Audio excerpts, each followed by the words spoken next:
Hello, everyone. Tonight we're going to take a drive you'll never forget. Imagine you're cruising down a familiar street. Same trees, same cracked sidewalks, same slow-blinking porch light on the corner. You're heading home from a job site, dust still clinging to your boots, thinking about leftover lasagna and maybe a cold beer. And then, like a glitch in reality, you see it. Your wife's silver Lexus parked right in front of your son-in-law's house, a car that should have been in your garage. You probably won't survive in this world if you think loyalty means immunity from betrayal. So before you get comfortable, take a moment to like the video and subscribe, but only if you really like what I do here. And hey, let me know in the comments where you're listening from and what time it is right now. I love seeing that roll call across time zones. Now, turn off the lights, maybe turn on the fan for some soothing noise, and let's get started tonight. I hadn't planned to stop, just a detour, really. A little turn off Route 23, maybe 5 minutes out of my way. I'd called Brianna, my daughter, about dinner. She said she wasn't home, but that Dan, her husband, was. Something about case files. But then there it was, Margaret's Lexus, gleaming like a silver promise, parked in Dan's driveway as if it belonged there. A lot of men would have called it coincidence. I called it a bad feeling with leather seats. I killed the engine and just sat there. The steering wheel felt like a frozen pipe under my hands. The last time I'd felt that kind of chill, I was 19, standing in front of my father's casket. This was worse. Something wasn't right. That car should have been at her office downtown. She worked Tuesdays until 6. No lunch breaks, she said, too busy with quarterly reports. And here she was, unless there was a Lexus clone on the loose.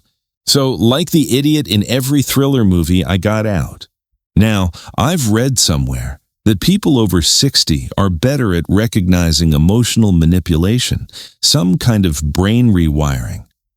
I think it's because we've seen too much not to see it coming. But nothing prepared me for what I was about to hear. I crept along the side of the house, the same way I used to sneak up to surprise Margaret with flowers after business trips.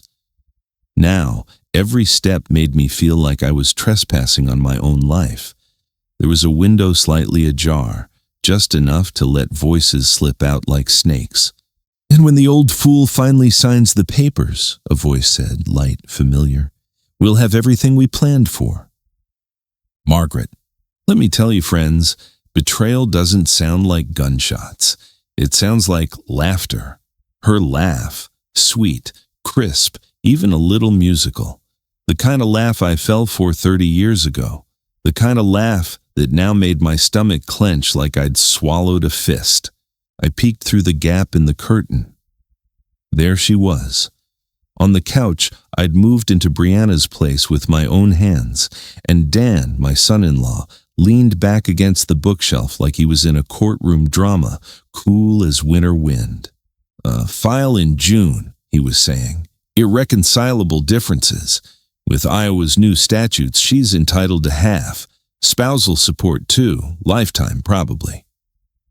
My hands, calloused from 35 years of concrete and lumber, started to tremble, not from fear, from rage, the kind that builds slowly, the kind that gets things done. "The construction business alone is worth $12 million, Margaret said, like she was discussing a vacation. "Add the vacation homes, the rentals, 20 easy." They weren't whispering, they were laying siege. Odd fact for you, squirrels fake burying acorns to confuse thieves. It's called deceptive caching. At that moment, I realized I'd been the squirrel. But the thieves weren't confused, they were smiling. I pulled up my phone and hit record. That was the moment the old fool died. The man who brought Margaret roses every February, who let Dan win at chess on family game nights, who paid Brianna's college tuition in full because that's what dads do. He died right there in that shadowed backyard, listening to two people carve up his legacy like roast at a holiday dinner. Dan pointed at a manila folder. We've got copies of everything. Bank accounts, deeds. Alan practically handed us the keys. I had to pretend to care about his payroll stress, Margaret giggled. 25 years of playing devoted wife. God, the man believes I love him. I didn't cry. I couldn't. Somewhere in the distance, a dog barked, as if trying to warn me not to move. But it was too late. A twig snapped under my foot. Both their heads whipped toward the window. I flattened myself against the brick like some suburban ninja. Did you hear that? Margaret said, suddenly alert. Probably the neighbor's cat, Dan muttered. You're paranoid. I waited, heart in my throat, ears sharp as a deer's in hunting season. Finally, their voices resumed, more cautious now. I stayed hidden, soaked in every word like venom through the skin. When I finally backed away, legs numb, I returned to my car and just stared at the dashboard. The same hands that built 3 subdivisions, paid off a warehouse in cash, held Brianna when she had nightmares. Those hands shook like a leaf. I had one thing now, a 43-minute recording, a weapon in a war I hadn't even known I was in. They thought they were playing chess. They forgot I built every square on the board. There's something surreal about watching your own life fracture through a windshield. I sat in that car, eyes fixed on the front door of my daughter's house, but my mind was somewhere else entirely. I wasn't just a father-in-law anymore, or even a betrayed husband. I was an observer of my own downfall, cast out into the cold from a story I thought I was writing. The door opened, and there they were. Margaret stepped out first, swinging her handbag like she was leaving brunch at the country club, not a planning session to financially gut her husband. Dan followed, adjusting his tie with the confidence of a man who thought he had already won. Neither of them expected to see me. For a second, I almost enjoyed it. Alan? Margaret's voice jumped an octave. What are you doing here? I smiled, a bland thing I hoped masked the adrenaline. Just finished inspecting a nearby site, I lied, stepping out of the car like I hadn't just heard her call me a fool. Thought I'd stop in, see if Brianna wanted to grab dinner. Dan's expression tightened. That lawyer poker face he wore so well twitched at the edges. She's not here, he said too quickly. Just us. Us. Margaret jumped in. I was helping Dan with paperwork, legal stuff for a client.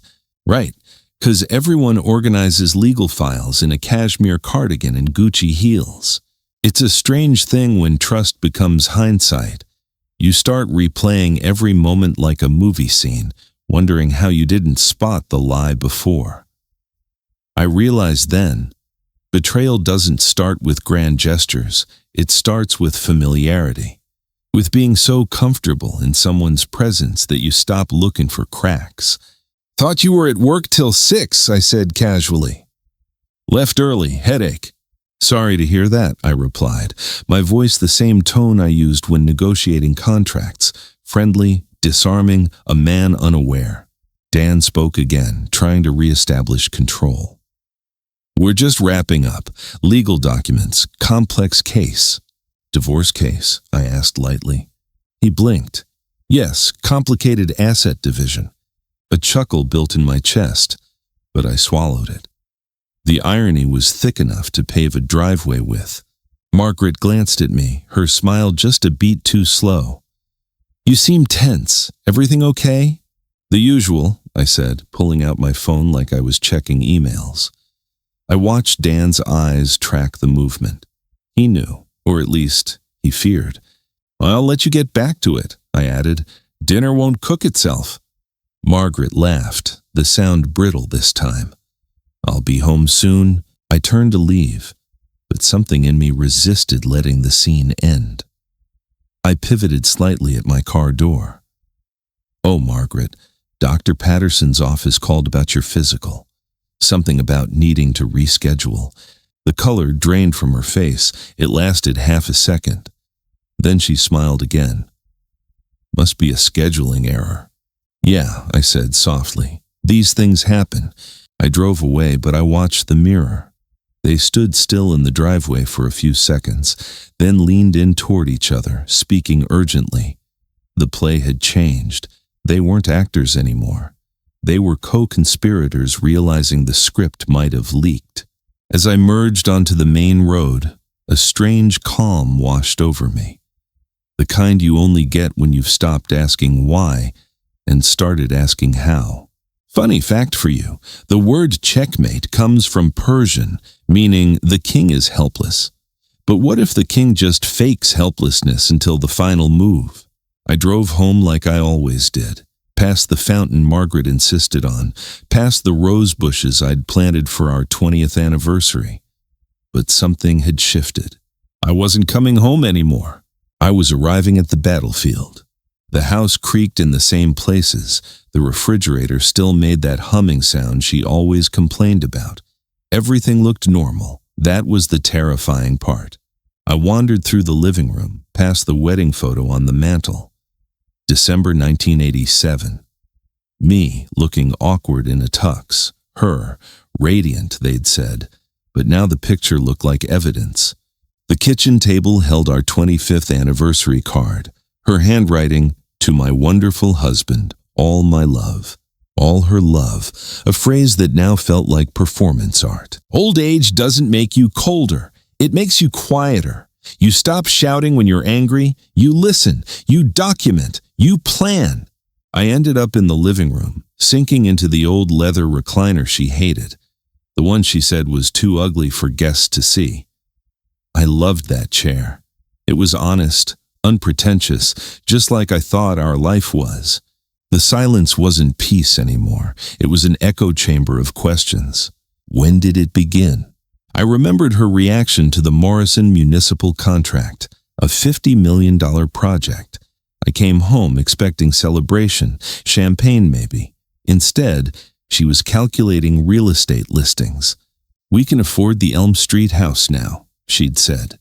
Not, "I'm proud of you." Not, "You did it." Just, "We can buy more." Looking back, that night was the first real crack in the drywall. Not visible to most, but I built this house. I know where the pressure points are. The demands changed. Our modest cabin wasn't good enough. Our vacations weren't flashy enough. Our life wasn't luxury enough. Not for her. And apparently, not for Dan. She started talking about how other husbands appreciated their wives more, comparing me to men who wore loafers and managed hedge funds. Meanwhile, I was out laying concrete in Iowa humidity. You know, in 1921, the average U.S. home cost $6,296. I looked that up while sipping coffee from the mug she said was too chipped to keep. I like that mug. I like things with cracks. They tell stories. And suddenly, I realized my life had been one long story, but I wasn't the narrator. I was the set designer. Margaret had been on stage the whole time. I replayed parts of the recording on my phone. Just a few seconds, her laughter, Dan's smug calculations. I had evidence now, not just hearsay, not just gut feelings, actual proof. That's when I decided I wasn't going to beg. I wasn't going to cry. I wasn't even going to confront. I was going to build. I've built homes. I've built a business. And now I would build a trap. Because there's one thing Margaret never understood. I don't lose because I trust. I win because I remember. When I tell you the next morning felt like walking on stage in a play where everyone else knew the script but me, I'm not exaggerating. Margaret was already in the kitchen, making coffee like nothing had happened. She wore her favorite silk robe, blue, soft, expensive, and bought with my hard-earned money. She even hummed as she poured herself a cup. Hummed. Let me tell you something strange. A lie wrapped in routine is more dangerous than a straight-out betrayal. It makes you question your own mind. That's how manipulation works. It doesn't shout, it whispers in familiar tones. "Morning," she chirped. "Morning," I replied, my voice as smooth as concrete being poured. She leaned in and kissed my cheek like she had for 25 years. Same angle, same scent, same coldness I'd mistaken for grace. "Sleep okay?" "Like a rock," I said, lying with the ease of a man who had spent the entire night listening to her conspire against him on loop. She passed me the cream and sugar without hesitation, no crack in the porcelain smile. Her performance was seamless. That, more than anything, told me she knew I might know something, but wasn't sure how much. It was like watching a poker player bluff with a full house just to be safe. I stirred my coffee slowly. "Anything on your schedule today?" She shrugged. "Might swing by Brianna's later, help her pick paint colors for the baby's room." Yes, the unborn grandchild. Their little smokescreen of normality, the future they were still trying to control. "Nice," I said. "Tell her I'll swing by later this week. Haven't seen her in a while." Margaret froze just for a millisecond, just enough. "You're not busy?" she asked. "Oh, I'll make time," I said, sipping my coffee. "Family comes first, right? You know that odd fact about octopuses, that they can taste through their arms?" That morning, I realized I could smell deceit in the way Margaret buttered her toast. After she left for her paint consultation, I locked the front door and headed to my office. You see, when you live with someone for decades, you learn to recognize patterns. Margaret was consistent with everything: laundry on Sundays, wine on Thursdays, and betrayal when the assets peaked. What she didn't know is that I noticed everything she underestimated. And this wasn't a betrayal, it was a strategy session. Time for me to counter.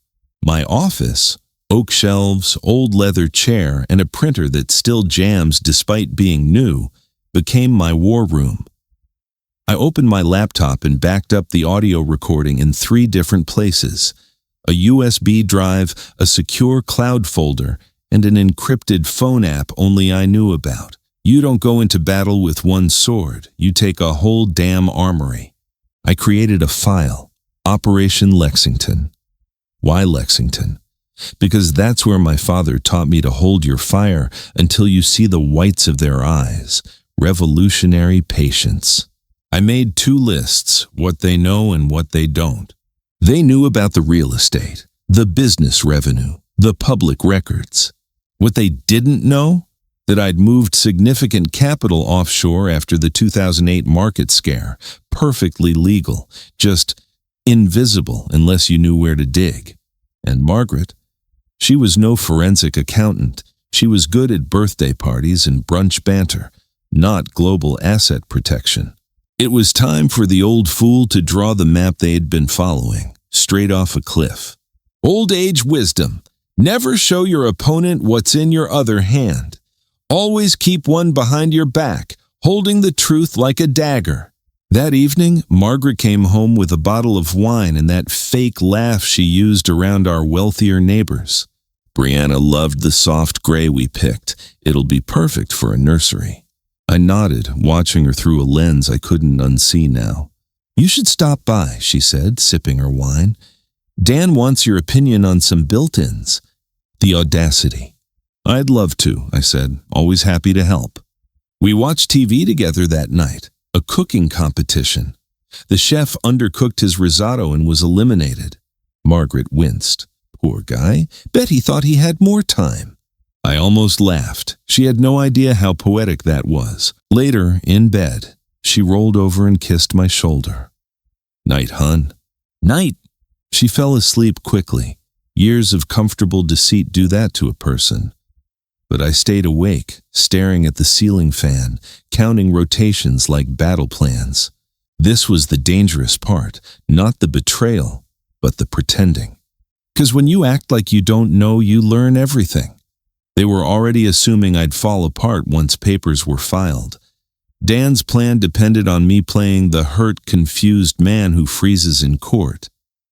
That was their flaw.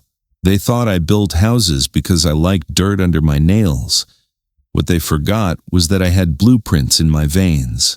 Fun fact, The Great Wall of China wasn't built all at once. It took over 2,000 years, section by section, strategy by strategy. That night, I began laying my own bricks, not for protection, for entrapment.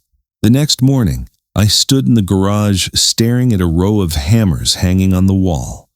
Tools I'd used to build the frame of our home, tools that outlasted friendships, clients, even some family. There's something about tools. They never lie to you. Unlike people. Margaret came in wearing workout clothes, yoga pants she hadn't actually used for yoga since 2016, and a half-zipped hoodie she only wore when she needed to appear casual. "Running errands," she said, grabbing the keys to the Lexus. I smiled, just a bit too warmly. "Want me to fill up the tank later? You've been driving a lot lately." Her hand paused on the doorknob. "No, I'm good," she said quickly. "Thanks, though." She left, and the silence that followed was loud in all the ways silence could be. I stood there for a long while, my hand resting on the hood of my truck like I needed something solid to touch. Margaret thought she was leaving no footprints, but every betrayal leaves dust. I returned to the office and began reviewing bank records going back 5 years. I used to ignore those spreadsheets she left open. I didn't want to be the husband who checked credit card statements. But hindsight is the most faithful friend betrayal gives you. The spa charges, the boutique purchases, the monthly book club donations that always lined up with luxury store visits, and then the one that made me sit up. A $9,300 wire transfer to a savings account under D. Thompson. Dan. You ever hear the story about the man who trained a crow to bring him dollar bills? Did it for years. No one believed him until they saw the stash. People will dismiss the truth if it sounds inconvenient, but once you show them the bills, they shut up quick. This was my stash. Evidence. I printed everything. Bank statements, transfers, timestamps. I put each in its own folder, labeled and dated. The kind of filing system Margaret never thought I was capable of. She was always too busy underestimating me. By mid-afternoon, I was at Marcus Webb's office, my accountant for 18 years, friend for longer. Marcus is the kind of guy who wears bow ties unironically and once made a spreadsheet for his daughter's lemonade stand. I trusted him with every cent because he never once told me what I wanted to hear, only what I needed to know. "Alan," he said, squinting through his glasses, "you look like someone who's been sleeping with one eye open." "I've been married for 25 years, I replied. "That's accurate." He motioned for me to sit. "Talk to me." I laid out the folders one by one. When I got to the audio recording, I watched his eyebrows raise. "Good Lord," he muttered, clicking play again. "She says it so casually." "Yeah," I said, "like she's talking about dinner reservations." Marcus tapped a pen against his chin. "Well, the good news is this doesn't just protect you, it opens doors. You're going to want Sarah Chen involved. Sarah, forensic accountant, shark in heels. She'd once found $2.4 million hidden in a shell company under a housekeeper's name during a messy real estate divorce. "She'll help set up an asset protection trust," Marcus said, "and I'll help route the rest through tax-optimized vehicles. Everything visible will be locked. Everything invisible will be safe." "Make it happen," I said, and quietly. He nodded. "Alan, you sure about war?" "No," I said, standing. "I'm sure about winning it. You know that old saying, measure twice, cut once? Builders live by it. And now I was about to apply it to a divorce they didn't even know was coming." That night, Margaret came home with sushi. My favorite. She set the table and poured me a glass of wine. She was trying to reset the script. "Long day?" she asked. "Nothing I couldn't handle." I watched her from across the table, everything about her now seeming like a costume. The silk blouse, the perfectly curled hair, the laughter that showed just the right amount of teeth. She was acting, and I was finally seeing the performance. She told me about Linda from the club, about a new foundation project she wanted to volunteer for. And for the first time, I realized something I'd missed for years. She didn't want partnership. She wanted applause. She was addicted to recognition, status, admiration, the kind of admiration money bought. And as long as I kept the money flowing, she'd play the role of wife, not for love, for reputation. Academically speaking, there's a theory called social exchange theory. It argues that relationships are built on cost-benefit analysis. People stay when the rewards outweigh the costs. I used to think love was beyond that. But Margaret, she was the human version of that theory in a Chanel scarf. She smiled across the table. We should take a trip this summer. Europe, maybe. Maybe, I said, depending on the budget. She flinched. I'd never mentioned budget before. Not once. Not in 25 years. And that one word was a rock through a stained glass window. Everything okay? She asked carefully. I sipped my wine. Of course, just reevaluating priorities. She changed the subject. But the seed had been planted. Doubt, suspicion, the realization that maybe her plan wasn't as airtight as she thought. And me? I slept like a baby that night. Because for the first time in weeks, I wasn't reacting. I was building. 3 days later, I found myself driving through downtown with the windows down and the breeze slapping me in the face like a wake-up call. I wasn't sure if I was feeling free or furious, maybe both. But I did know one thing. It was time to test just how deep the betrayal had gone. I turned off 4th Avenue and pulled into the underground garage of my daughter Brianna's office building. Her name was still etched in crisp gold letters on the plaque outside. Brianna Cole Thompson, licensed clinical psychologist. I'd paid for that sign. Paid for her master's degree. Paid for her rent while she interned for a local trauma center. Now, I needed to know whether that investment had been used against me. I stepped into her waiting room. Soft lighting, fresh eucalyptus scent, a little basket of mindfulness stones on the coffee table. She wasn't just successful, she was the kind of therapist who had a wait list 6 months long. Her receptionist saw me and smiled. Dr. Cole Thompson is in a session, but she left time open for you at 11. Just have a seat. I nodded. Thanks, Mel. I sat down and looked around at the place. Everything was calm, clean, controlled. Unlike my life. When Brianna finally stepped into the room, I noticed the careful look on her face. The kind people wear when they know a storm's coming, but they're trying to pretend it's still sunny. Hey, Dad. Hey, sweetheart. We went into her office. She gestured for me to sit, then took the chair across from me. Professional, neutral, not daughter, not ally, not enemy, just listener. I've noticed tension lately, she said gently, between you and Mom and Dan. Understatement of the year. You want the short version or the recorded version? Her brow furrowed. Recorded.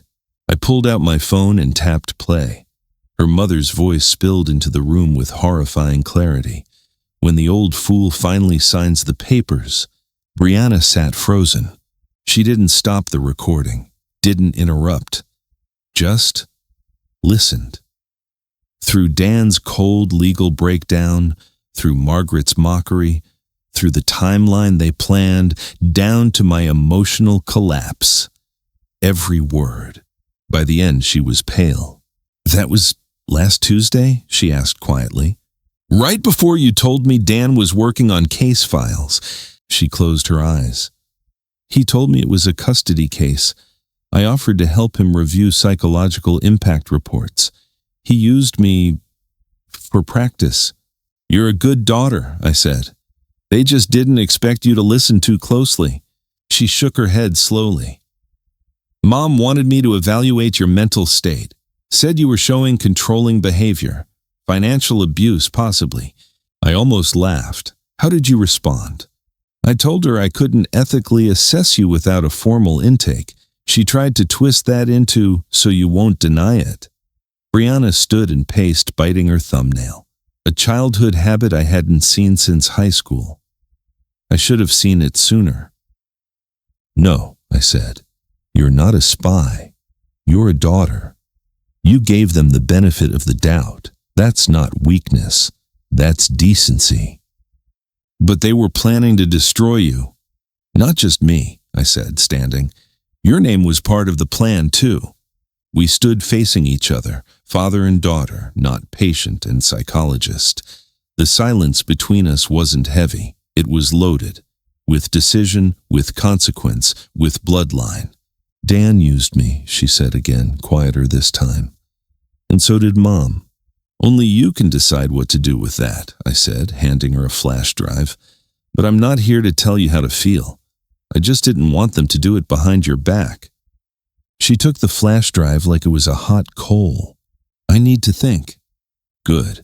Take all the time you need, but be careful what you say in front of them. They're desperate now, and desperate people make dangerous decisions.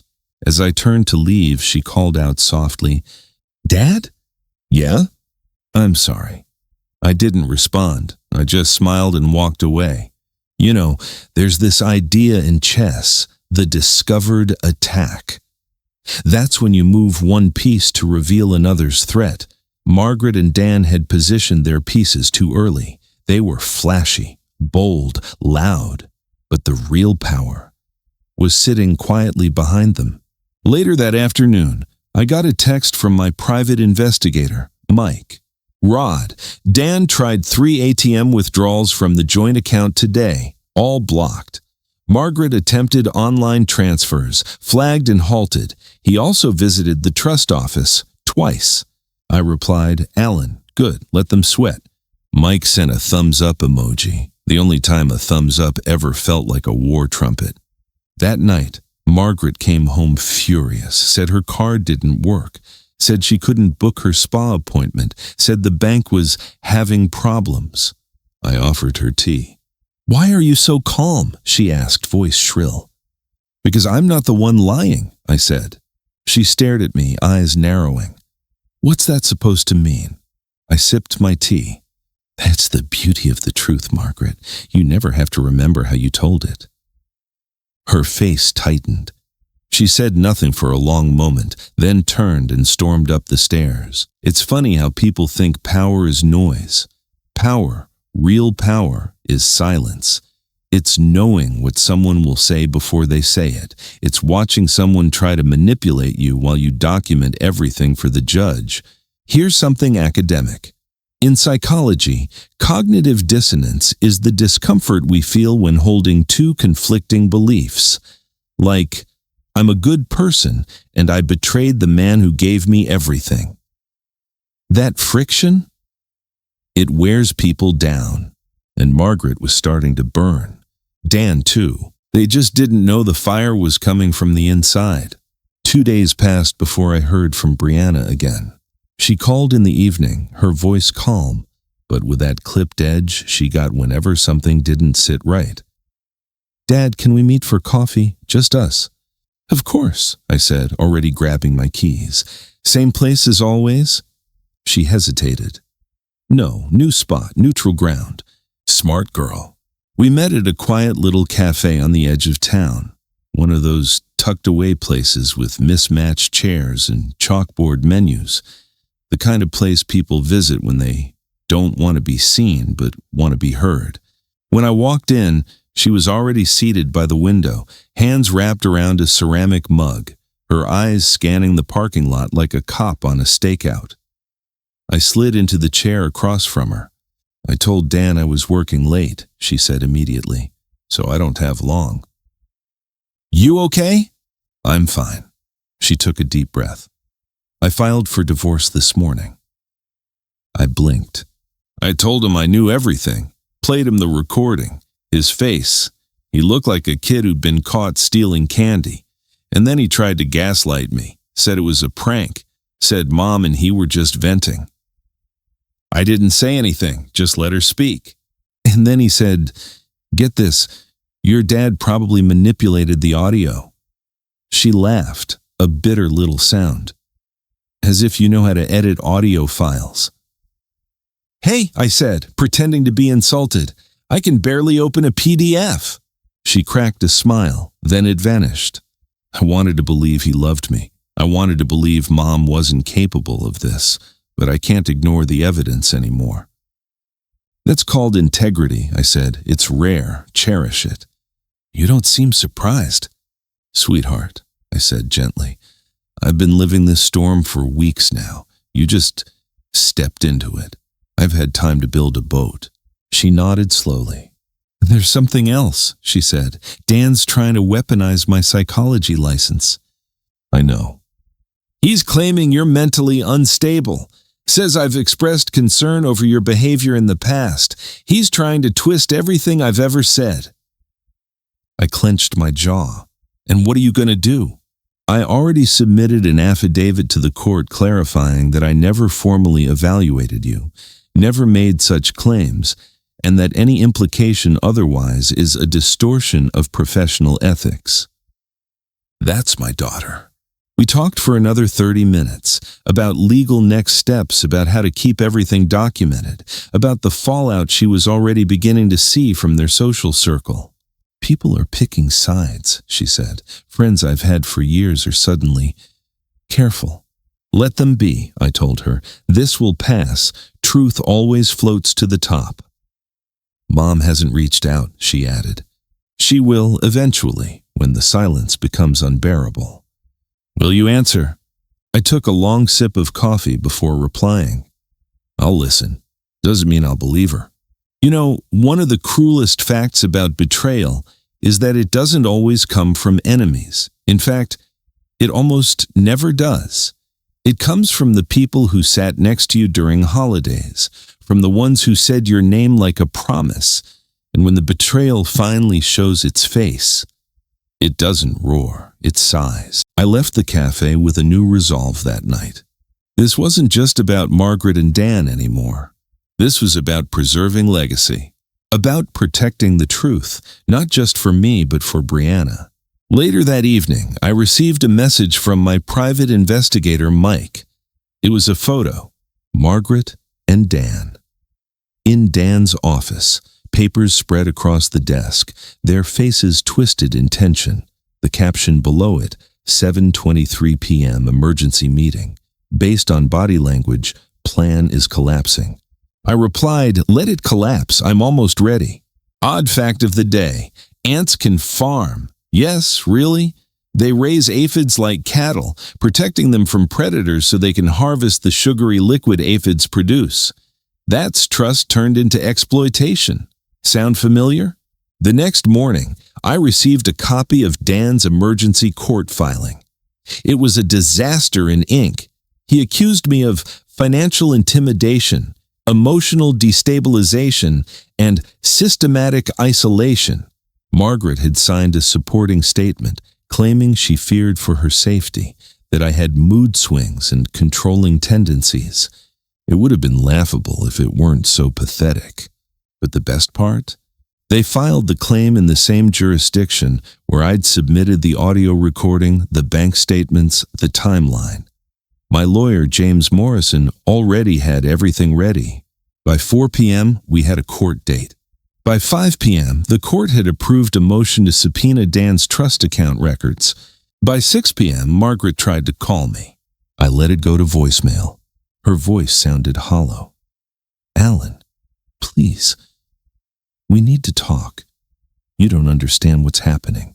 They're twisting everything. Just call me back." "Twisting everything?" "No, Margaret. You finally looked in the mirror and saw the twist was already there." That night, I sat on the porch, watching the sunset. I thought about my father, who always said, "Truth is like a nail. The harder you hit it, the deeper it goes." Well, I had a hammer in one hand and the truth in the other, and I was done being quiet. The next morning began with a satisfying ding, a bank notification confirming all joint accounts had officially been frozen by court order. Margaret would now need my written approval to so much as buy a gallon of milk. The message was clean, professional, and beautifully bureaucratic. And the timing, even better, because at 10:15 a.m., Margaret was scheduled for her weekly lunch at the Riverside Country Club, a sacred ritual where she paraded her version of domestic bliss to a circle of women who measured status by handbag brands and summer home square footage. I made a fresh cup of coffee, settled into my office chair, and waited. By 12:03 p.m., the first declined transaction hit. Declined, Visa signature, 8750 Riverside Country Club. By 12:07 p.m., I had a text. Margaret, something's wrong with the cards. They wouldn't let me pay at lunch. Are we having bank issues? By 12:15 p.m., she tried calling. I let it ring. By 12:26 p.m., another text. Margaret, I called Tom at First National. He says there's a security hold. Why? I smiled and replied, Alan, security holds during legal review. Standard process. I'm sure your attorney can explain it. The silence that followed was delicious. Let me tell you something about leverage. Real leverage. It's not what people think. It's not blackmail. It's not threats. It's inconvenience. A slow squeeze that makes people sweat under social pressure. Margaret's social power had always been her currency. Brunches, committees, yoga retreats. And now, she was the woman who couldn't cover lunch, who had to text her husband like a teenager begging for gas money. It was better than a courtroom. Meanwhile, Dan was having his own little crisis. According to Mike, our trusty PI, he'd tried accessing 2 accounts tied to Margaret. One of them was flagged under suspicion of commingling marital and legal funds. The bank froze both instantly. But it got better. Dan had also tried, unsuccessfully, to pull funds from what used to be Brianna's education trust, a trust I had established with joint custodial rights and a little clause he'd clearly never read. Any withdrawal without written consent from Alan Cole shall result in immediate forfeiture of access privileges. Dan was losing control, and fast. At 2:47 p.m., Mike sent me a voicemail recording he'd managed to get from a source inside Thompson & Associates. It was Dan on a call with a bank representative, practically foaming at the mouth. You're telling me I can't access funds from an account I manage? Not without Mr. Cole's approval, sir. I am the legal representative. Doesn't change the security flags, sir. By 3:30 p.m., he tried calling me. I didn't answer. Instead, I called Sarah Chen. Everything's in motion, she said, cool as ever. Margaret will have access to exactly 0.00 until she legally proves entitlement. All assets are protected under our estate sheltering model. I want everything airtight. It already is, Sarah said. We used the same layering strategy I used with the Redford divorce. Their side won't even know what to subpoena. Old age wisdom. It's not just about knowing what to say. It's knowing when not to say anything. Silence buys time. Time builds evidence. By 5 RPM, I was sitting in my truck watching the new medical center foundation being poured. Men in neon vests moved like clockwork. Hard hats gleamed under the sun. There's something cleansing about construction, about turning chaos into a blueprint, disorder into form. I got another message from Mike. Rod. Dan stormed into Margaret's place with 3 file boxes. They're arguing, loudly. Alan, let them argue. Rod. They know they're losing. They're trying to rush a new court filing. Let them. Margaret was about to learn that the worst thing you can do during a storm is try to run through it. At 6:47 p.m., my phone rang again. Margaret, I picked up. Alan, she said, trying to sound casual. I think we need to talk. This is all getting confused. Confused? I'm being locked out of my own life. I couldn't even fill my gas tank today. Did you contact your lawyer? Yes. But Alan, this isn't how we should be doing things after everything we've built. What I built, I corrected her. Silence. I just think we should be fair about this, she tried again. We're both adults. I stared at the sunset beyond the windshield. You're right. We are adults. And adults don't pretend to love someone for 25 years just to file paperwork behind their back. Another pause, this one longer. I didn't mean for it to go this way. Didn't you? I said softly. Because it sounded like you and Dan had it mapped out pretty clearly. You recorded us? I heard what I needed to hear. The rest I learned by watching how fast you both scrambled when the money disappeared. She sighed, tired now. What do you want, Alan? I paused, letting the weight of the moment settle. I want you to feel what it's like to be blindsided by someone you trusted. Then I hung up. You know, there's a strange comfort in watching a plan collapse when it's not yours. Fact for the day, the Empire State Building was built in just 410 days, less than a year and a half. That's what happens when every worker knows their role. And I was building faster than ever. By the time Thursday rolled around, Margaret and Dan were in full-blown panic mode. Their bold step-by-step blueprint to dismantle me had devolved into late-night strategy sessions and whispered phone calls in public parking lots. Desperation has a smell, and I could smell it from a mile away, like burned toast and bad choices. Dan's office, once a monument to self-importance with its mahogany desk and abstract law-themed artwork, had become their war bunker. Mike, my PI, sent me a photo taken from a window across the street, the two of them hunched over legal documents like middle schoolers cheating on a test. Except this time, the teacher, me, had already collected their pencils. They weren't strategizing anymore. They were scrambling. Margaret called again that morning. I answered out of sheer curiosity. Alan, she started, voice sharp with frustration masked as concern. I just got a notice from the State Bar Association. Dan's under investigation. Oh, I said, feigning innocence. That's news to me. It's serious. They're talking about ethics violations, client funds. Alan, this could ruin him. Margaret, I said slowly, Dan tried to ruin me. He used your name and your marriage to me to launch an attack. You think he deserves protection now? She didn't answer right away. Besides, I added, the investigation's been coming for a while. I just helped it arrive a little sooner. Old age wisdom. Never interrupt an enemy when they're making a mistake. But do make sure someone's taking notes. That afternoon, Mike confirmed that Dan had emptied his office of all client records and was in the process of transferring his cases to another firm, likely in an attempt to shield himself from incoming professional fallout. But it was too late. At 4:30 p.m., Dan received a formal summons to appear before the bar review panel. The subject line of the document was brutally direct, RE, allegations of client fund misappropriation, urgent ethics review required. Margaret texted me again that evening. Margaret, everything is falling apart. I hope you're happy. I didn't respond. Let her sit in the silence. Later that night, Mike followed them to a late meeting at Dan's house. He called me afterward, tone sharp. They're planning something drastic, he said.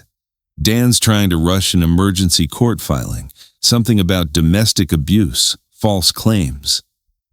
I sat back in my recliner, heart still, but not surprised. They're going nuclear, I muttered. Exactly, Mike replied. They think if they can frame you as dangerous, they can get a restraining order, freeze the legal process, regain public sympathy, and shift the narrative before you bury them completely. Let them try, I said. They're bringing gasoline to the house I already flooded with water. You see, by this point, every lie they had crafted, every angle of manipulation, was documented, indexed, and cross-referenced. We had receipts, wire transfers, witness testimony, and a 43-minute audio file that laid bare their strategy like a surgeon opening a chest cavity. Even better, I had begun feeding them information, not lies, just shadows. Carefully curated details about upcoming business shifts, about mental fatigue, about liquidating assets. Let them think I was disoriented. Let them think I was getting sloppy. That's when people double down on bad decisions. And boy, did they.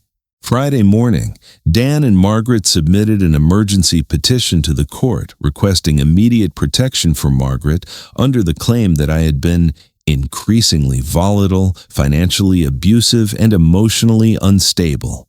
Their supporting materials included 3 journal entries written this week, a statement from Dan, already discredited, screenshots of my text messages, all polite, 1 vague note from Margaret's therapist saying she had expressed feelings of anxiety at home. That's it.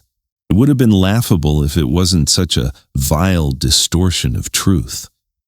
They were weaponizing the legal system, not just against me, but against real victims of abuse who actually needed protection. My attorney, James Morrison, reviewed the filing over lunch. "This is tissue paper," he said, tapping the document with his index finger. "You could blow on it and it'd fall apart." "But we're not just blowing on it," I said. "We're using a leaf blower." And then I smiled. Because what they didn't know, what they couldn't know, is that Sarah Chen had already filed an official asset audit on my behalf, citing concerns about potential fraud and unauthorized withdrawals by third parties with personal conflict of interest, namely Margaret and Daniel. And that triggered an automatic review of their accounts. Within 48 hours, Dan's name was flagged in 2 unrelated civil disputes. Within 72, his firm's senior partners were calling for his resignation. By Saturday morning, Dan had officially stepped down. Margaret, on the other hand, was about to walk into the public relations nightmare of her life. At 11:32 a.m., the Riverside Country Club, her sacred social arena, sent a notice informing her that her membership privileges were under temporary review pending internal investigation. Translation? Someone on the board had heard the audio recording. Mike later confirmed that a former club treasurer, now a construction client of mine, had played the clip at a private dinner. The room went quiet. Completely quiet. Then someone muttered, "She always was good at pretending." Here's your fun oddity of the day. Did you know ancient Romans believed a genius wasn't a person, but a spirit of creativity assigned to each individual? Well, I think mine was finally awake. That evening, Margaret called again. This time she sounded flat. "Alan," she said, "you've won." "No," I corrected her. "I haven't even played my final move." I never wanted it to end like this. "You planned it to end with me bankrupt and alone," I reminded her. "What changed?" Silence. "You did," she said. "You started thinking like me." "No," I said, leaning back in the chair. I started thinking like a man who finally saw the performance for what it was. Then I hung up. The war wasn't over, but the enemy was finally out of lies. Saturday morning, Margaret had one last ace to play. She invited Brianna to brunch. Calf Luna, the same little bistro they'd frequented every month like clockwork ever since Brianna graduated college. A safe space, a memory-laced location designed to signal maternal warmth. But this time, it was bait, wrapped in a croissant. Mike had someone tailing them, of course. A soft surveillance, just enough to gather intel, not enough to alert them. But Brianna beat us to it. She called me afterward, voice calm but edged with disbelief. "She tried to psychoanalyze you," Brianna said. "Tried to get me to diagnose you." "She's still pushing that mental instability angle?" "Oh, with everything she's got. She said you've been paranoid, financially erratic, possibly even dissociative. She implied you might be hiding early onset dementia." I blinked, creative.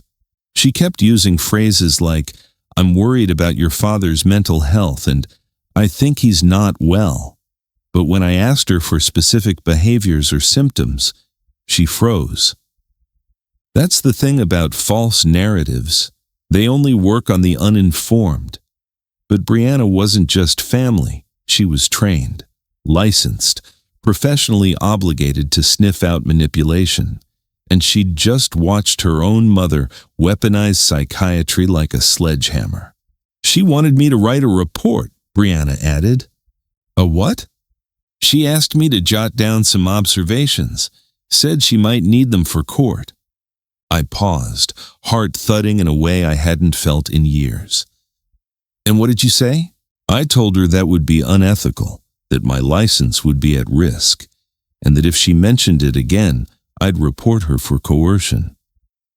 That's my daughter. She was furious, Brianna continued, said I was letting you manipulate me, that you've always been the favorite parent. Dad, I'm pretty sure she tried to cry. Did she succeed? No, the mascara stayed dry. We both laughed. It felt good. I'll testify if you need me to, she said after a moment, not just as your daughter, but as a professional. If she keeps pushing this, I'll make it official. No, I said gently, not unless they drag you into court. I don't want you used as ammunition by either side. But she already tried. I know, that's why we'll make sure she doesn't get another chance. There's an old psychological concept, projection. It's when someone accuses others of the very thing they themselves are guilty of. Margaret calling me manipulative? That was textbook. By late afternoon, I had my legal team prepare a motion warning against false psychiatric testimony without credible licensed evaluation. If Margaret or Dan introduced mental instability as a factor without evidence, they'd face sanctions. Dan, of course, responded by panicking. Mike confirmed that he'd spent most of Sunday morning calling every contact he had left in family law, begging for a workaround. One of those contacts? A junior associate who used to intern for my firm's legal team. She called James Morrison directly. I thought you should know, she said. Dan's asking around for psychiatrists who are willing to interpret behavioral shifts creatively. His words. We documented it all. Meanwhile, Margaret's social world was collapsing. The country club board officially suspended her membership pending formal investigation, a polite way of saying, your reputation smells. She tried to protest, called it misogynistic, claimed it was weaponized gossip, even hinted at a potential defamation suit. But no one was listening anymore. Funny how fast people jump off a sinking yacht. Dan was faring even worse. With his license under review, 3 clients pulled their retainers within 24 hours. His office lease was suddenly under dispute. Apparently he'd been late on rent, and the building's management had no interest in waiting around for him to get disbarred. Mike sent me a message. Thompson boxed up his office this morning, carried the last box out at 9:45. Looks like the dream's over. I poured myself a coffee and smiled. You know that odd fact about flamingos? They're pink because of the shrimp they eat. Without the shrimp, they'd be gray. That's Dan. All image, no substance. Take away the luxury shrimp. He fades. That night, I did something I hadn't done in a long time. I sat outside, on the porch, just listened to the wind. It was quieter without Margaret's wine-drunk phone calls, her shallow TV dramas, her click-clacking heels pacing upstairs. Peace is loud when you've forgotten what it sounds like. Inside, the walls I built still stood strong. Same oak beams, same drywall, same stubborn faucet in the kitchen that dripped once an hour. But the silence felt earned now. Honest. I called Brianna again, just to hear her voice. Hey, sweetheart. Hey, Dad. We didn't talk long, didn't need to. Sometimes you don't need words to confirm loyalty. You just need to hear someone stay. As I hung up, I thought about all the things Margaret had tried to take.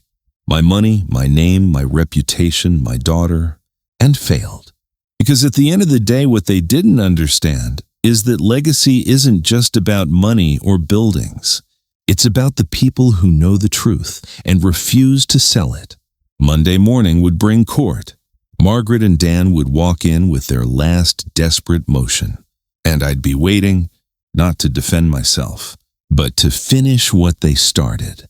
Monday morning, courthouse steps, gray stone, cold wind, and that sense of finality you only get when truth is about to step into daylight wearing a suit. I arrived early, not out of nervousness, but discipline. The kind you develop after 35 years of pouring foundations and signing contracts that couldn't afford mistakes. James Morrison, my lawyer and longtime friend, met me outside with 2 thick leather briefcases and an expression that said, "They have no idea what's coming." "This is the one, Alan," he said, adjusting his coat. "They're walking in thinking they still have leverage." "Good," I replied. "Let them believe they're still playing chess. We'll show them the board's already been cleared." Inside, the courtroom was quiet. The kind of quiet you get right before a thunderstorm rolls through.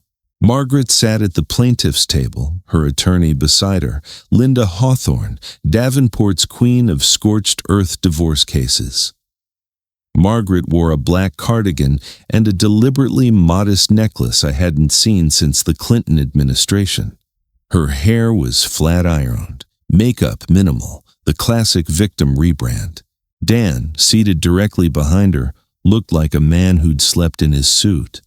His tie was loose, his collar unbuttoned, and his eyes shifted constantly. No more smugness, no more certainty. Just a lawyer desperately trying to lawyer his way out of a fire he'd set. Judge Hendricks entered, stern, efficient, unimpressed with theatrics. The hearing began.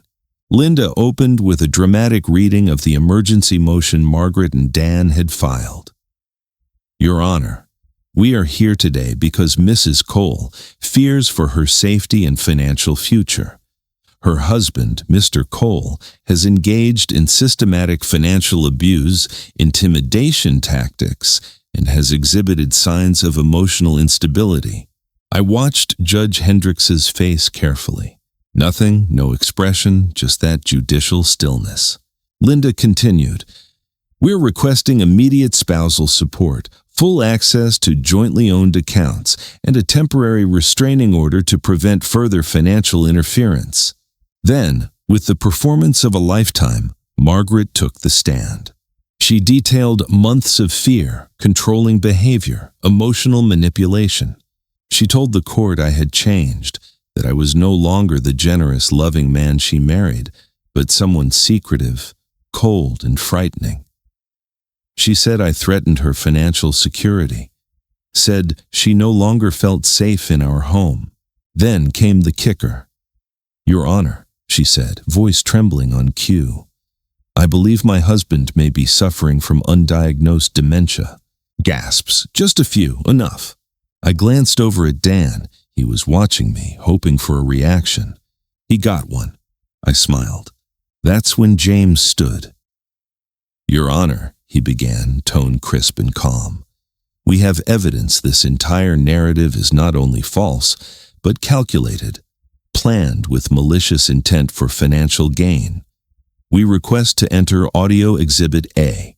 Judge Hendricks nodded, the room filled with Margaret's voice. "When the old fool finally signs the papers, we'll have everything we planned for." Gasps again, but this time not for her, for me. Because suddenly I wasn't the villain. I was the target. The 43-minute recording played in full. Dan's voice detailing strategy, Margaret's mocking laughter, the timeline, the deception, the confession. Every single word. By the time it ended, Margaret was sheet white. Linda sat frozen. Dan looked like he might throw up into his briefcase. "Do you have a response, Mrs. Cole?" the judge asked. Margaret opened her mouth, closed it. Then her attorney slowly stood. "Your Honor, we request a recess." "Request denied!" Judge Hendricks looked down at her notes for a beat, then up at the room with a stare so sharp it could cut steel. This court finds the plaintiff's emergency motion lacks credibility. Further, the court will refer this case to the district attorney for potential perjury charges. She turned to Linda. Counsel, you are free to withdraw at your discretion. Linda stood immediately. I respectfully withdraw representation. Boom! Margaret's mouth opened again, but no sound came. Dan tried to whisper something in her ear. She swatted him away. The rest happened quickly. Motion denied, petition dismissed with prejudice, court adjourned. Margaret sat there like someone who'd just realized the ice under her feet wasn't frozen after all. Her entire strategy, months of scheming, lying, plotting, evaporated in less than 10 minutes. And Dan? His phone buzzed before he even stood. It was the Bar Association. We found out later they'd fast-tracked his disbarment hearing. Not just for the ethics violations, but for attempting to use forged psychological narratives to manipulate court proceedings. You ever seen a man unravel in real time?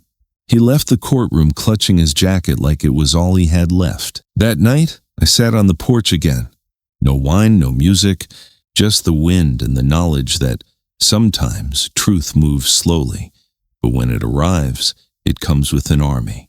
You know what's funny? Margaret was right about one thing. I really did believe she loved me. But now I know better. And knowing better, that's how you win. 2 weeks after the courtroom collapse, the divorce was finalized. It wasn't a negotiation, it was an autopsy. Margaret got exactly what the prenup allowed: the sedan, a small cash settlement, and a slice of my pension that could barely cover her country club fees, which, incidentally, had been terminated due to public integrity concerns. No alimony, no claim to the business, no access to the estate. Dan? Disbarred. Official notice came in the mail, stamped and sealed. The verdict was brutal in its language: gross negligence, ethical misconduct, abuse of fiduciary trust. He vanished almost immediately. Rumor had it he moved to Nebraska, renting a 2-bedroom apartment and working paralegal gigs under someone else's name. The man who once prided himself on arguing before state judges was now alphabetizing forms for junior attorneys. Sometimes life doesn't end in a bang, it ends in a paper jam. Margaret stayed in town, sort of. She moved out of the house, of course, couldn't afford the property taxes on her own. The woman who once curated garden parties with 3-tier cheese trays was now working retail at a boutique in the same mall where she used to spend my money. Irony's got a wicked sense of humor. Brianna filed for divorce the day after our courtroom victory. She'd seen enough. I can't share a roof with someone who tried to weaponize my profession, she told me. Marriage is supposed to be built on partnership, not performance. She moved into a downtown loft, clean space, exposed brick, the kind of place that felt like starting over. She also started a new practice, one focused on family therapy, with a special emphasis on recognizing coercion, manipulation, and gaslighting in close relationships. She said the irony wasn't lost on her. You'd be surprised how many adult children come in thinking they're crazy, she told me one afternoon. Turns out they just had emotionally strategic parents. Strategic, I echoed, sipping my coffee. Nice word for liars. They didn't always lie, she said, just distorted. Distorted. That word sat with me for a while, because looking back, the signs had been there all along. The shift in Margaret's behavior when I landed the Morrison municipal deal. The way she calculated real estate prices instead of celebrating our biggest contract. The subtle digs about what other husbands were buying. The transition from shared goals to separate credit cards. People don't just betray you in one moment, they prepare you for it. Slowly, gently. So when the knife finally comes, it almost feels like part of the routine. I spent a lot of time reflecting on that. Also spent a lot of time rebuilding. Not the business. That was fine. In fact, it grew. The town rallied behind me. Clients I hadn't heard from in years reached out just to say they'd been following the case. "Proud of you," they said. "Handled it with class." What I rebuilt was something quieter. The house. The living room, once filled with Margaret's decorative flair, now held simpler things. A leather recliner that didn't match the drapes, a worn bookshelf with no alphabetized arrangement, a coffee table I built myself from reclaimed oak. It wasn't fancy, but it was mine. The photos changed too. I took down the wedding portrait, hung up a picture of Brianna's graduation instead. I replaced the vacation shots with family barbecues, fishing trips with old friends, my father's smile from 1967. Truthful memories. Not the glossy ones Margaret used to stage for social media. Old age wisdom. Home isn't a place, it's the people you don't have to perform for. Funny fact? Dolphins give themselves names, unique signature whistles. They recognize each other by sound, not appearance. Sometimes I think humans should do the same. Would save us from a lot of people who look right, but sound wrong. I stopped checking Margaret's social media a week later. Not because I didn't care, but because I did. And I was done giving my energy to people who used it against me. Instead, I put that energy elsewhere. Into late-night poker games with the guys from the job site. Into breakfast with Brianna on Sunday mornings. Into long walks past the new medical center I helped build, the one Dan once tried to use against me. And into quiet nights where the only sound was the tick of the grandfather clock in the hallway. The one Margaret hated. The one I kept because it was honest. And that was enough. One thing no one tells you about surviving betrayal is this. The silence afterward isn't empty. It's heavy. Heavier than grief. Grief ends with finality, with loss.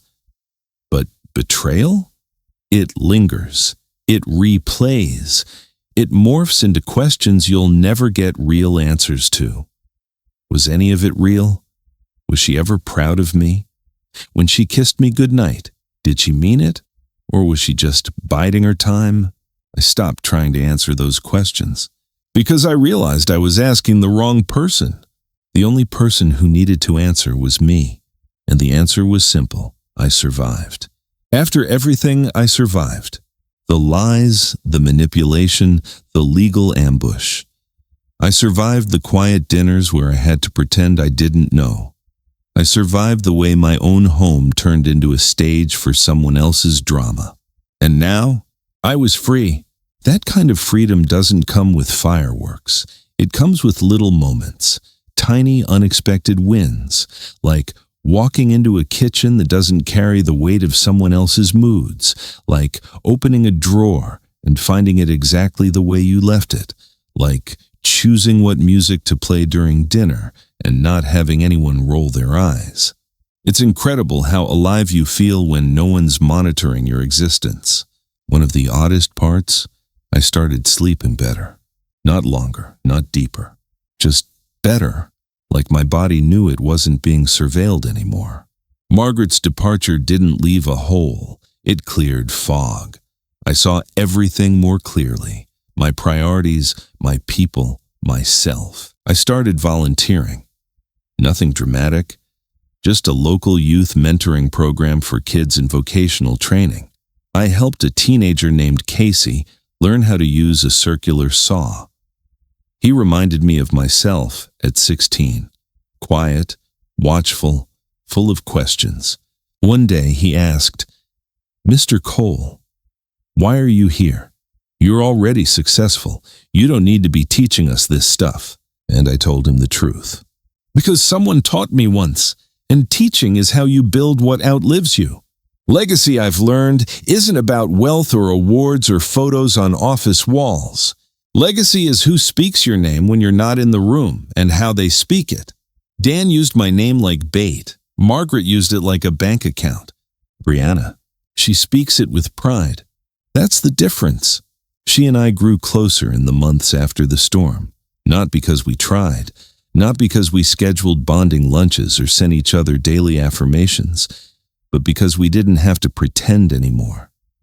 The air was clean between us. She started inviting me to her therapy workshops. Just to watch, she said, but I think she wanted the group to see what healing could actually look like. Funny thing, one of her clients asked if I was an actor.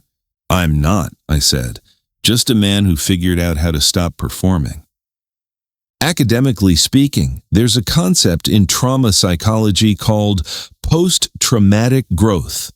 The idea that after major upheaval, some people actually grow, not in spite of the trauma, but because of it.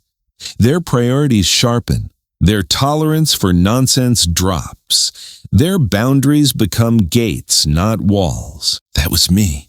I'd stopped trying to keep everyone out. I was just letting the right people in.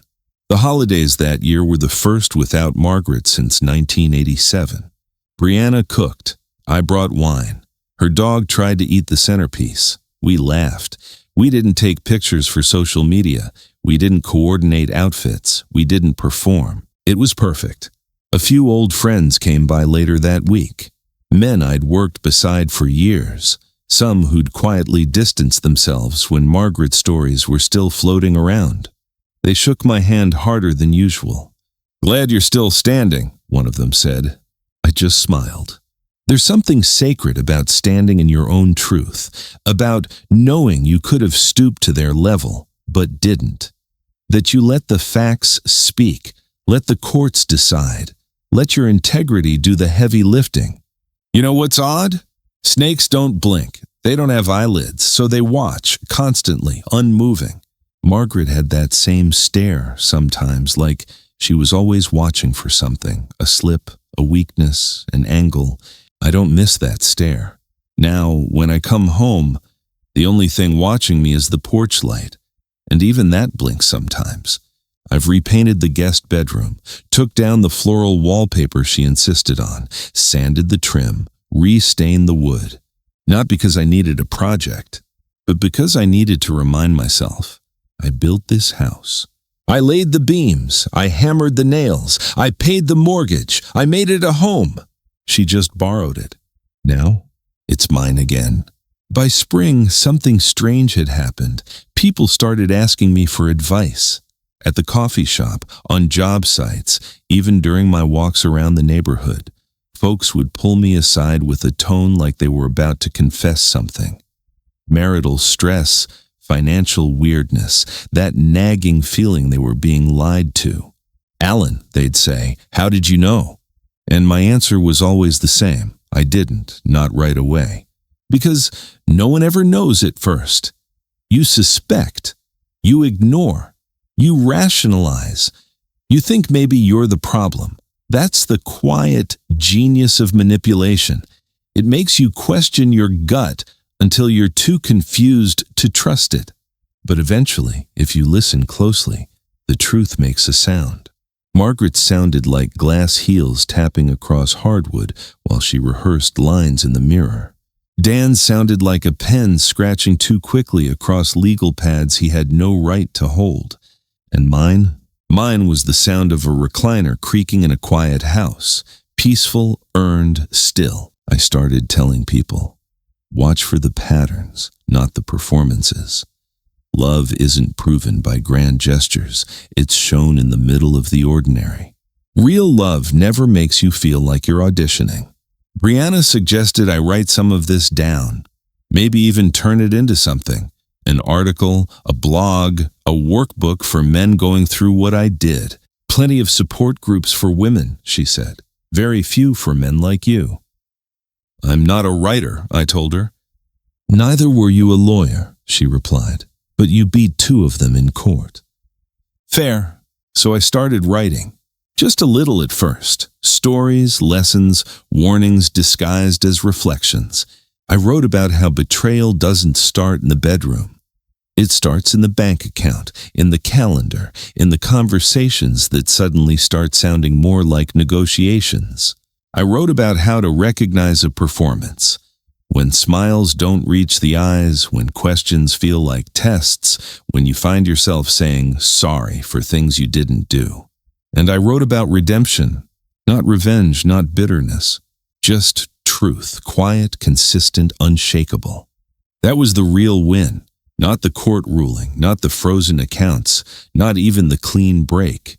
The real win was remembering who I was before I was reduced to someone else's stepping stone. One night I got a letter in the mail. No return address. But I recognized the handwriting immediately. Margaret. It was 4 pages long. She didn't beg. She didn't apologize. She tried to explain. Said she got caught up in what other people had. Said she thought I'd never stop working. Said she didn't know how to leave without burning it all down. She signed it. I hope one day you'll understand, M. I folded it up, tucked it into an old toolbox in the garage between a wrench and a stack of receipts from 1993.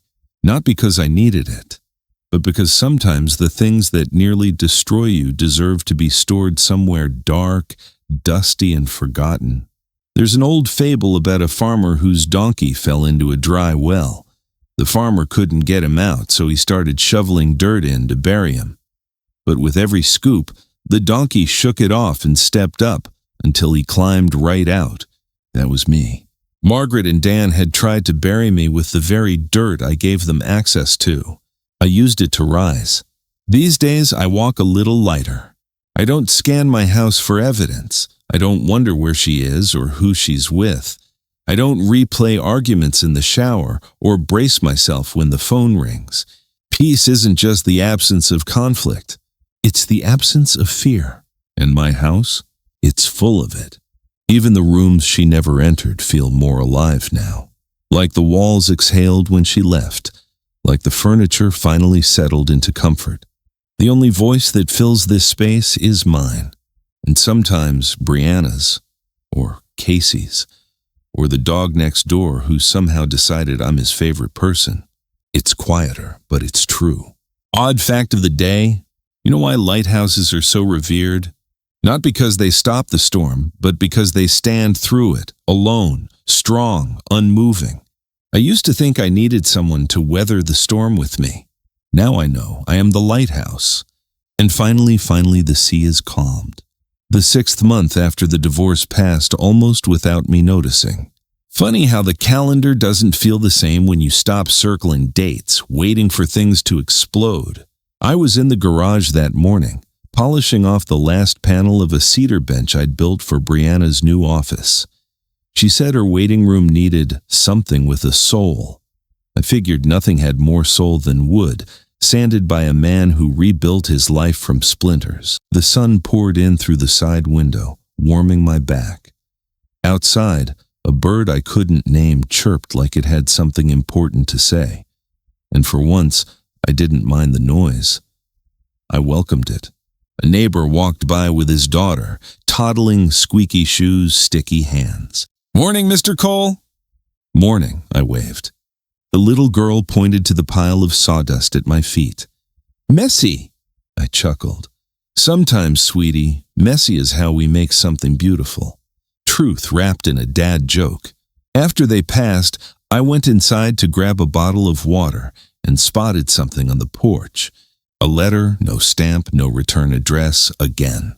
I opened it, already knowing the handwriting. It was shorter this time.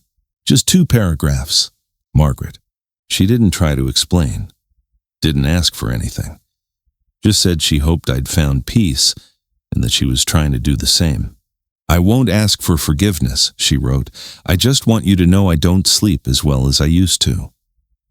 I didn't write back, but I didn't burn it either. I tucked it into the same box as the first letter, the one under the wrench. That toolbox was becoming less a place for tools and more a museum of emotional archaeology. Maybe one day I'd throw it all out, or maybe I wouldn't. There's something about betrayal that doesn't fully leave your bloodstream. It settles, becomes part of your DNA. But if you're lucky, it also becomes your antibody. It teaches you what to look for next time, not in others, in yourself. I'd become better at checking my own blind spots, better at listening to gut feelings, better at not being afraid to ask the hard questions early. before they become legal filings and 3 a.m. phone calls from your daughter, whispering that things don't feel right.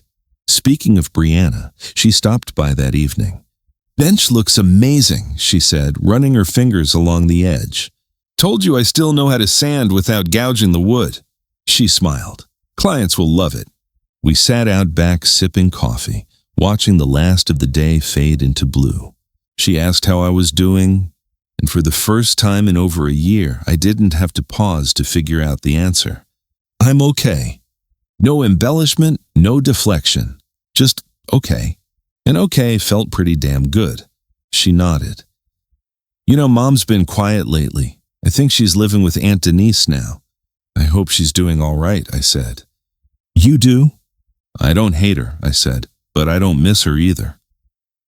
There's freedom in that sentence, in not needing to feel anything just to feel something. We sat in the quiet for a while.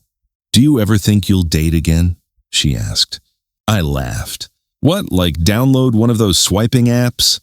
"You'd be a hit," she teased. "Retired builder, good hair, owns his own recliner." Wow, irresistible. She nudged me. "Seriously, though." I looked out over the yard. The garden was blooming again. Marigolds, tomatoes, lavender, all things I'd planted on a whim. All thriving now that no one was walking through it wearing 6-inch heels and dismissing them as too rustic. "Maybe," I said finally, "if I meet someone who talks more than she calculates, who asks what I'm building instead of what I'm worth. That's a good standard." High bar. "Maybe not high enough," she said softly. And just like that, we went back to sipping our coffee. I slept well that night. No dreams, no tossing, no old recordings playing in my head.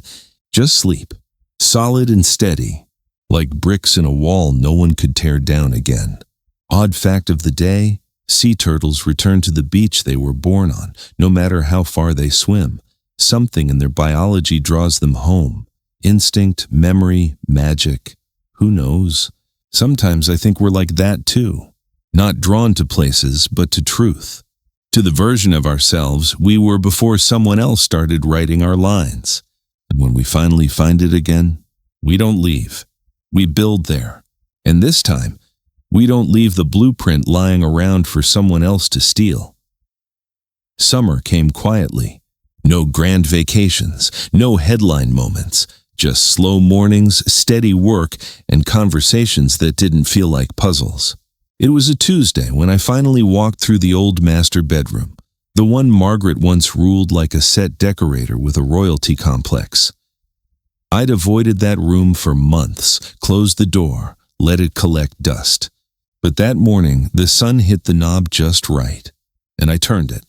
Inside, everything was still where she left it. The neutral tones, the perfume bottle half full, the untouched books with bent spines she never actually read. It was a museum of pretend intimacy, a frozen scene from a life I no longer lived. I stood there for a while. Then I opened the windows, let the air in. Let my life in. That night, I cleared it out, gave away the clothes, boxed the decorations, repainted the walls, pale green, fresh, clean, honest. It's a reading room now, no mirrors, no vanity. Just a wide chair, a lamp, a low shelf of books I've actually read, and a view of the backyard lavender that's never looked better. Healing doesn't always announce itself. Sometimes it's just the moment you realize you're not afraid to open a door anymore. One day, I took the long way home from the hardware store and passed by Dan's old office building. The sign was gone. A chiropractor had taken over the lease. I laughed. A place once full of legal manipulation now helping people realign their spines. Fitting. Rumor had it Dan was waiting tables in a ski town somewhere in Utah. The kind of job where no one asks questions and tips are paid in cash. I didn't feel sorry for him. I didn't feel anything at all. Margaret, I heard, tried to join another club out in the valley.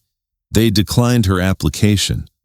Apparently, someone on the board had a daughter who went through something similar, got burned by charm hiding entitlement. These stories trickled in from time to time. but I stopped collecting them. They weren't my stories anymore. My story now was quieter but deeper. One morning, I woke up early. Earlier than usual.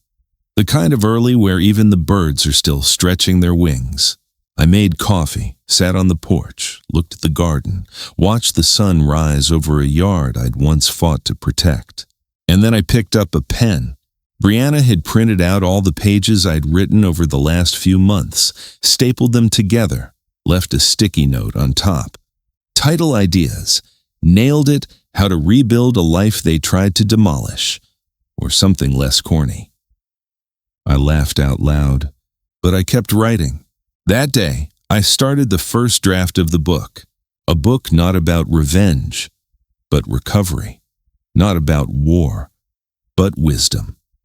Something to hand to other men who'd been gutted in silence, who had no place to put the anger, the confusion, the shame of being used. Maybe I'd never publish it, but that wasn't the point. The point was that the story didn't end with their betrayal. It ended with my truth. Odd fact of the day, trees talk to each other. They use root systems and chemicals to warn each other of danger, to send nutrients, to protect the young. They stand alone, but they're never truly alone. I think we're the same. We just have to be brave enough to send our signals out into the soil and trust someone will hear them. If you're reading this now and you're in the middle of your own quiet war, listen. Listen to the sound your life is making. Is it honest? Is it peaceful? Is it yours? If not, you've got work to do. Pick up a wrench, call a friend, open the window, change the locks, reclaim the room, burn the script. Because you're not crazy. You're just standing at the edge of freedom. And once you've been there, once you've felt the wind on your face and the quiet in your home and the lightness in your chest, you'll never go back. Not for money, not for nostalgia, not even for love. Because some things are worth losing to find what's real. And real? Real is quiet. Real is calm. Real never makes you question your worth. And that's the kind of life you build, one honest nail at a time.